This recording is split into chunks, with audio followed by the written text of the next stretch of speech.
Right. So today we're going deep, really deep. Deep. Yeah, into a Yeah. pretty heavy topic. Yeah. And that's the use of dogs Yeah. in lab testing. Uh-huh. Um, and specifically, we've gotten some articles from you guys Right. about some really, really disturbing allegations about the use of beagle puppies Yeah, it's a tough one. in lab testing. Absolutely. So we're going to break it all down for you. Yeah.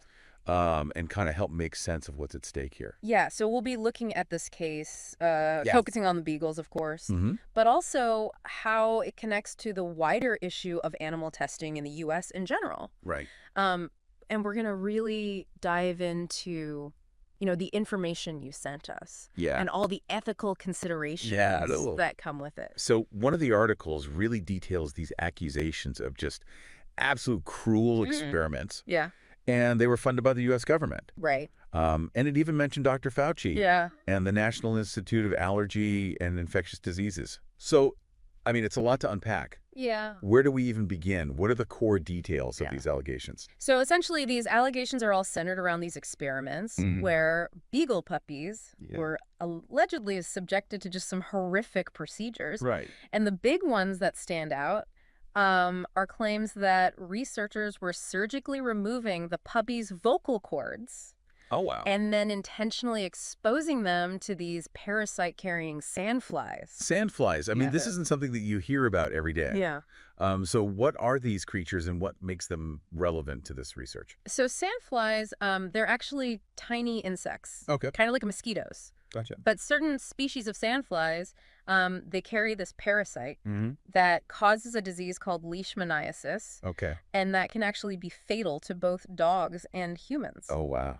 So researchers, they use these sandflies in the lab to try and study how the parasite is transmitted, the effects of the disease, and also ways to treat it, like potential treatments or vaccines. Okay, so I'm starting to understand the connection. Yeah.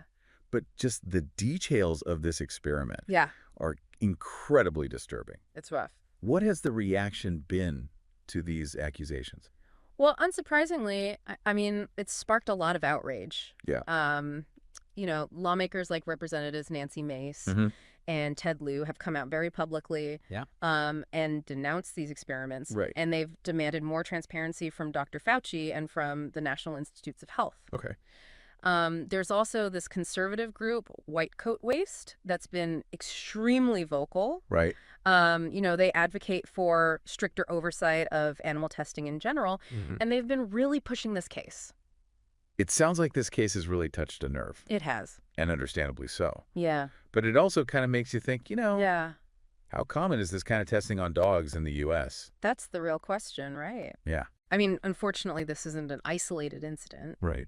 According to PETA, over 66,000 dogs are used in U.S. labs every year. 66,000. I mean, that's a It's a huge number. huge number. Yeah. It really puts it into perspective. Yeah. What are all of these dogs being used for? So dogs are used in a variety of different types of research, but a significant number of them are used in what are called toxicology studies. Okay. And that's essentially where they're exposed to different chemicals or drugs or substances to basically assess their safety and any potential side effects. So they're using them to see if something is safe for humans. Yeah, exactly. Okay.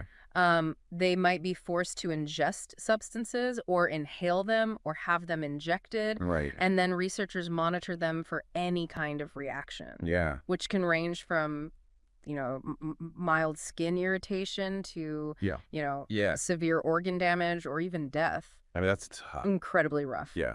And what I'm struggling with is why beagle puppies specifically. Why this type of dog for this research? So there are a few reasons why beagles are often chosen. Okay. For one thing, they're a relatively small and docile breed, which makes them easier to handle, in a lab setting. Sure.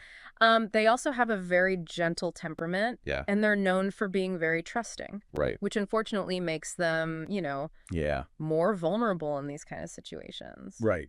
It's heartbreaking, honestly. Yeah. I mean, trying to understand, what is the justification for putting these animals through such suffering? Right. What are the arguments for and against using dogs in research like this? I mean, that really gets to the core of the ethical debate, right? Yeah. Proponents of animal testing, they argue that it's absolutely crucial for scientific advancements, advancements that ultimately benefit human health. Sure. And they believe that animal models, like dogs, can provide valuable insights that we can't get any other way.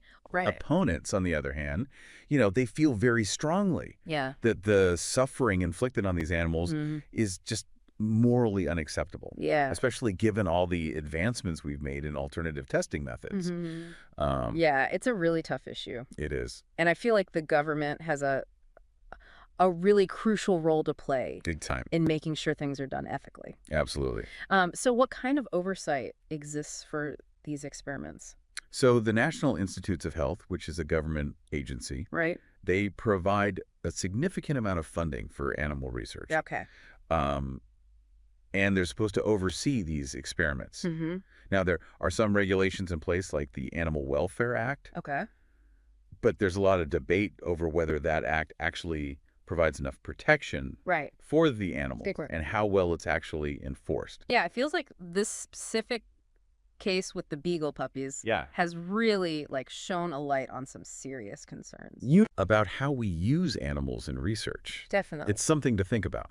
Absolutely. And I think it's really important that we continue to have these, difficult conversations and really consider the ethical implications of our actions. Absolutely. Well, thank you for listening to Justice for the Souls podcast.